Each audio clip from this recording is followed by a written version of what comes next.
I have ridden nearly 200 different roller coasters across the eastern half of the United States, not including New England. And this is how I would rank my top 25 favorites as of early 2025. At number 25, we have Orion at Kings Island. This is a very short but very powerful B&M Giga with my favorite airtime moment on any B&M with this insanely fast and sustained speed hill. Such a fun element, such a fun ride, and honestly the only thing holding this ride back for me is the placement in the park. It is so far away from anything else in the park, and sometimes I would like that, like if you're flying through a forest or something, but in this case you're just in a massive grass field, and it really does hurt the vibe. At number 24, we have Apollo's Chariot, which coincidentally is actually extremely similar to Orion in many ways. The main differences are this ride is quite a bit longer, and the scenery is absolutely amazing.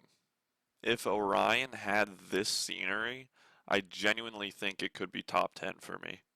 This ride's forces and layout are not too special, but it's just magical flying through this forest, flying over water. It is such a fun ride, like pure fun. It does its job perfectly, but there are just some rides that I prefer what they do over what this ride does. At number 23, we have the only family coaster on this list. It is Guardians of the Galaxy Cosmic Rewind. This is the most re-rideable coaster I have ever ridden for a multitude of reasons, including, but not limited to, the different songs you can get on the ride, the insane smoothness, the absolutely masterful layout and theming. The pre-show is also really cool. My biggest issue though is just there's so many mid-course brake runs on this thing, and I totally get why they are there, but it really does detract from the experience because every few seconds you're just gliding on straight track through a mid-course brake run. But still, an unbelievable ride. And at the number 22 spot, we have one of my most ridden rides of all time, Kumba at Busch Gardens, Tampa. It is my favorite B&M looping coaster, and at the time I'm recording this video, it's been closed for 3 months without any word from the park. So who knows, it could actually just be permanently closed. We'll see what happens there. As for the ride itself, it is extremely intense. Its layout is kind of like what you would expect from a B&M looper nowadays, but back then it was basically the ride that invented this kind of layout. It's also the only ride in Florida that I can think of that is a terrain coaster, so that's pretty cool. And there's just something about this ride that is just, it has such a cool vibe. Its layout is so cool how it flies all over its plaza. It has a cobra roll over the train tracks and a different pathway that leads to a different ride. It's so cool just walking up to this ride, walking around it. You can be on the other side of the park and hear this thing roar, and my God, it roars.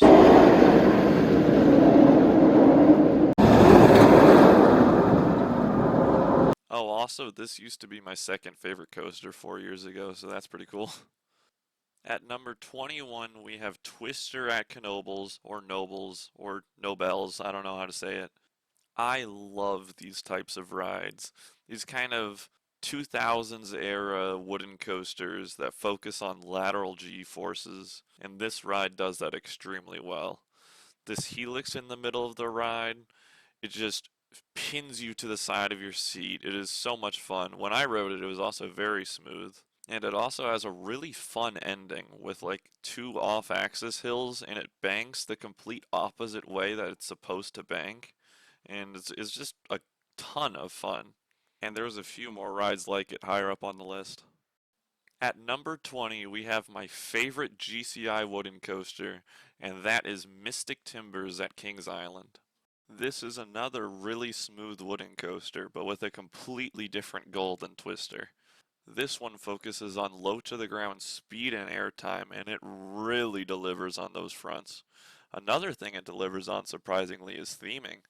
It is a pretty well themed ride with one of the best final brake runs I've ever seen. But it's not my favorite coaster in the park, nor my favorite wooden coaster in the park. That would have to go to the Beast, also at Kings Island. This is the longest wooden coaster in the world. It has more elevation change than some B&M Hypers, Mako, and it has one of my favorite moments on any coaster with this drop off the second lift hill that feels like it's going to end 5 seconds before it actually does. It is absolutely insane. I could only imagine what it feels like without the trims. And this next part also goes for Mystic Timbers as well, but take everything that's good about this ride and double it because at night it is just that much better. I cannot recommend a night ride on these rides enough. Moving away from wooden coasters for a moment, at number 18 I have Steel Curtain at Kennywood, my favorite ride in the park. This ride feels like a perfected B&M looper, and it also just so happens to have one of my favorite drops of all time and one of the best views from any lift hill. This ride is just non-stop inversion after inversion with a few airtime moments in between. It's perfectly smooth, its sense of speed is amazing, it looks incredible. It has the most inversions of any coaster in North America, and somehow people still don't talk about it. Look at this layout. Do you see how cool this is? It's much better than Phantom's Revenge in my opinion, but I seem to be the only person with that opinion. Moving from one incredible ride to the next, we have a ride that closed without any mention from the park, the world's tallest roller coaster, Long Live the King, King Ka.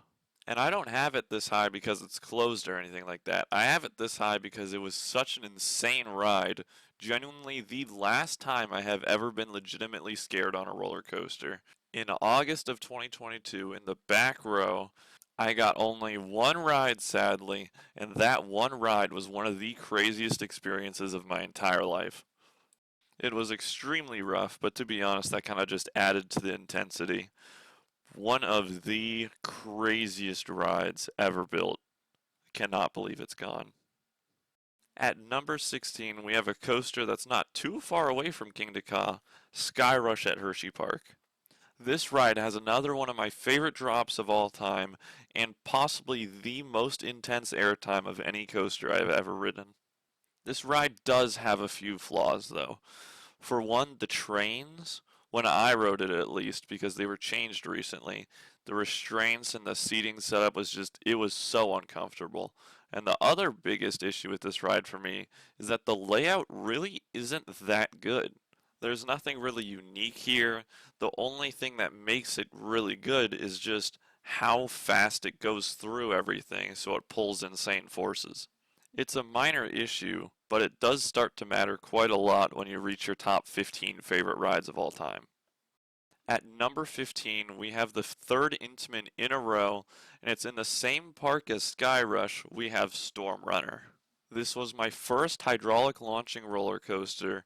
I sadly only have one ride on it, but that one ride was absolutely incredible. It's not a very long ride, but every single element hits. The bottom of the top hat is absolutely insanely intense, and one of my favorite elements of all time is this, I think it's called a flying snake dive near the end of the ride. Absolutely awesome element.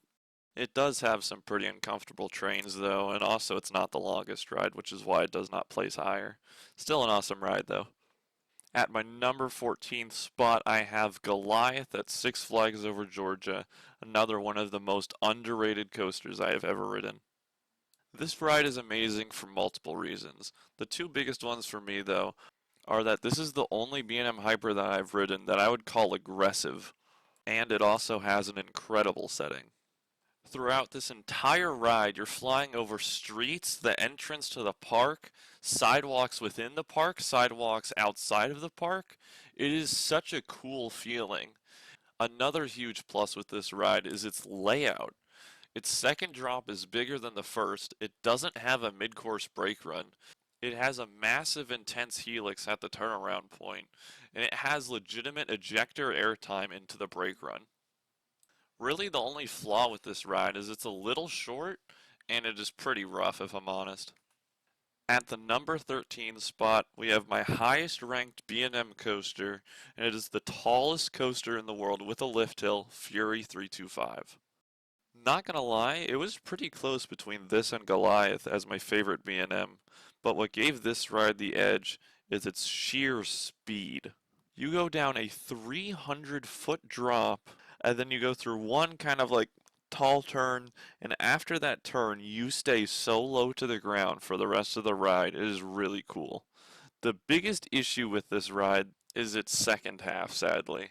There's a few good airtime moments in here, but there are these two turns. There's this one high banking turn and a helix, and neither of them do anything. And for like a good 20 seconds of the ride, you're just kind of, it feels like you're gliding on straight track, and it's just not exciting. And it honestly really does suck because other than that, the ride isn't crazy. It is huge. It is one of the longest coasters in the world, but I slightly prefer my number 12 Maverick at Cedar Point. Yet another Intamin creation to make my top 25.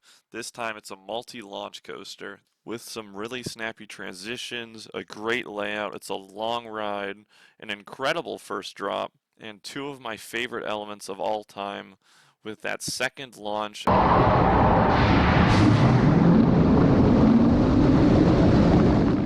that final snap right before the brakes. There's nothing very wrong about this ride. It's extremely well rounded, it's smooth. The biggest issues are the two inversions don't do too much, and also these trains are very uncomfortable for me. Just barely missing my top 10 is an extremely problematic RMC, Lightning Rod at Dollywood. I have only ridden this with the launch and the iBox track, so I did not get to ride it when it was full speed, and I have not ridden it with the chain lift. But I mean, talk about a unique layout. Every single element on this ride has an airtime moment built into it. It has like a triple up into like a quintuple down over the hill. The pacing is non-stop. And this ride has like 210 feet of elevation change or something like that. That is absolutely insane. But just one spot above it at number 10 is a ride very similar to Lightning Rod. It is Outlaw Run at Silver Dollar City. This is the oldest RMC that I have ridden, and it has one of my favorite layouts from them. It is so terrain based, it is so low to the ground the whole time. It is really ahead of its time considering this was, I believe, 2013. It has three inversions, including two that go up into the brake run. Really, the only issue with this ride is that it's kind of short, but that makes total sense considering I believe the brake run is 70 feet above the lowest point of this ride. This ride and also Lightning Rod both have some pretty good theming as well, and both are incredible at night.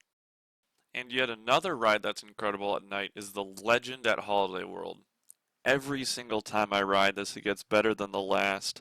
This is the best ride in the world for lateral G-forces. It also focuses on speed a lot and has such a cool and unique layout. It's less than 100 feet tall, yet it is such a long ride, I genuinely do not know how that works. You fly through tunnels, you dive below a log flume, you go through all of these water slides. I mean, look at this video.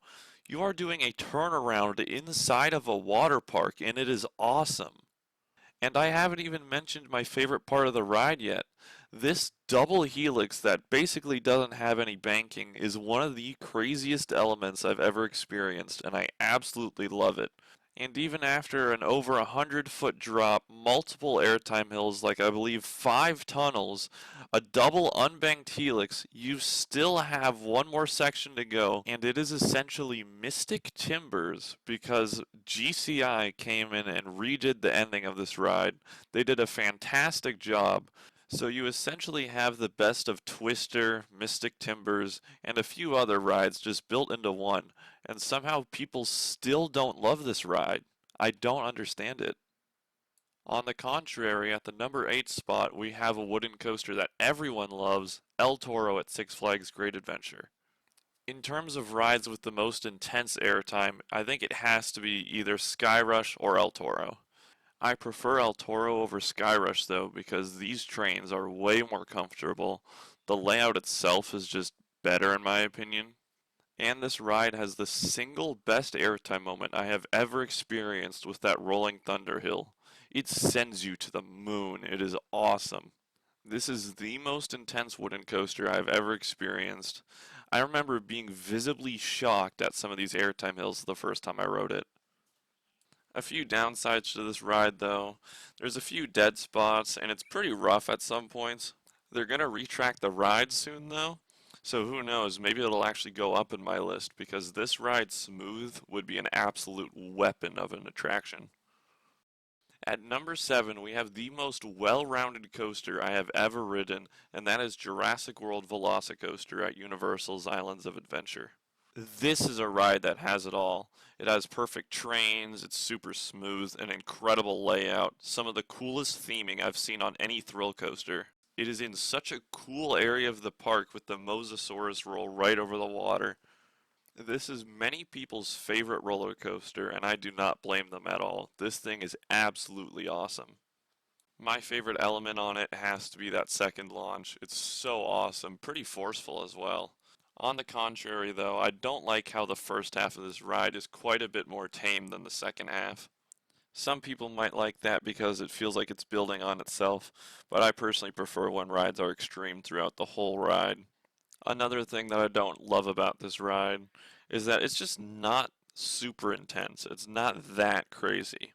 Like a thing like Sky Rush or El Toro, those rides are way more extreme than this. I like this ride more than those, of course, and it's totally fine that it's not like the craziest ride ever. It's just when you're ranking your favorite rides, you have to nitpick quite a lot. At number 6, we have another one of the craziest rides I've ever ridden, Intimidator 305 at King's Dominion, now known as Pantherian.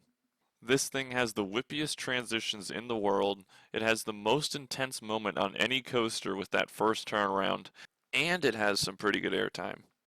This ride does have a similar issue to Orion though, where it is so far away from the rest of the park and it's just in a grass field. It doesn't matter that much on this ride though, considering you're going 90 miles an hour and graying out the entire ride.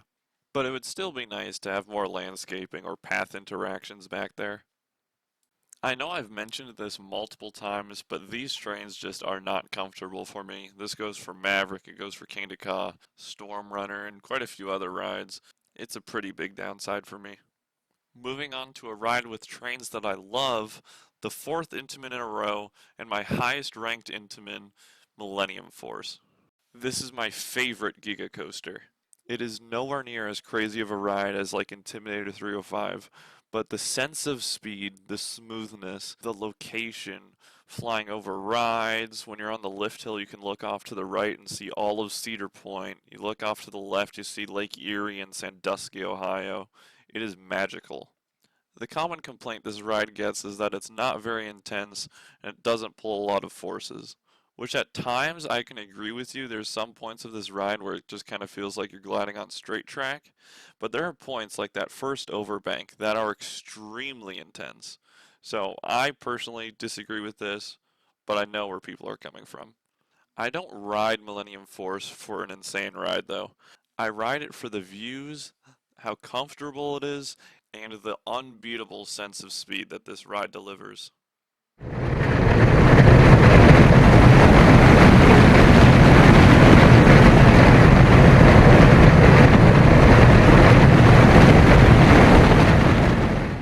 This ride simply makes me smile more than almost any other. At the number 4 spot, let's head back to Florida for what is many people's favorite roller coaster. I know it used to be mine. It's Iron Gwazi at Busch Gardens, Tampa. The world's fastest hybrid coaster and my most ridden coaster of all time. And I can confidently say that this is not the best RMC. You'll see which ones I place above it, but back to this ride. One of this ride's biggest strong points is its standout elements. It has 4 of the best elements ever put on any RMC, with the drop, the death roll, the cutback, and the wave turn over the station. This ride does have its flaws though. These 3 elements in the middle of the ride with the wave turn, the stall, and the off-axis hill are all mediocre at best. And it also kind of has the Orion problem of being away from the park, hidden in a poorly landscaped area. Once again, that's very nitpicky, but all of it matters when you're talking about your favorite rides of all time. I also just wanted to mention that these are the coolest looking trains I've ever seen. I mean, look at them. Aren't they awesome? Moving from one great RMC to the next, at my number 3 spot I have Airy Force 1 at Fun Spot Atlanta. It was really close between Iron Gwazi and Air Force One for the number 3 spot, but to be honest, I just have more fun on this ride, and I truly believe it has something to do with this not being placed in a crappy field. I love being next to the road, I love flying next to an overpass, and I love quite literally rolling over the arcade. Gwazi is definitely more aggressive than this ride, but something that Gwazi doesn't have is a good stall, and Air Force One has my favorite stall I've ever experienced. You are upside down for so long, and it is a perfect zero G. It's my favorite element on the ride. Another thing that Gwazi doesn't have is this ridiculous quad down at the end of the ride. Some people are not a huge fan of this element, but I can never get enough of it. The only bad thing about this ride to me is the brake run. It is so tiny, and you get an airtime hill up into it, so you're getting airtime as you hit the brakes so incredibly hard you fly into the lap bar, and it genuinely hurts. That is the only part of the ride I do not like. Back to the positives, this ride has the best outer bank turn I've ever experienced. It is a perfect combination of sustained airtime and powerful airtime. You get absolutely flung up out of your seat as you fly over the station. It is a really underrated moment. But Air Force One is not my favorite RMC. That would have to go to the number 2 spot, Steel Vengeance at Cedar Point. This ride has the most airtime in the world, has 4 inversions, a 200-foot vertical drop. It runs so fast it tears its structure apart. And it does all of that being a conversion of one of the worst coasters ever built. This is one of the most masterfully designed roller coasters I have ever seen. The layout is absolutely incredible. The diversity of elements on this ride is insane. Actually, let's go through some of them real quick. We have an upwards 0G roll, a downwards 0G stall, two 0G rolls inside the structure, one that goes clockwise and one that goes counterclockwise. We have three wave turns, one of them that's a tiny little guy, another one that's a completely normal wave turn, and then a third one that is an overbanked wave turn. At the beginning of the ride, there's not just a normal top hat, there is an unbanked top hat. You have not one, but two double ups. There's also an S-hill that dives into the structure, and an overbanked turn also inside that same structure. And all of that is quite literally only half the elements on this ride. I mentioned this briefly before, but nearly the entire second half of this ride takes place in the structure of the first half. The result is just weaving through wooden supports, getting flipped upside down, getting laterals, airtime. It is near perfection.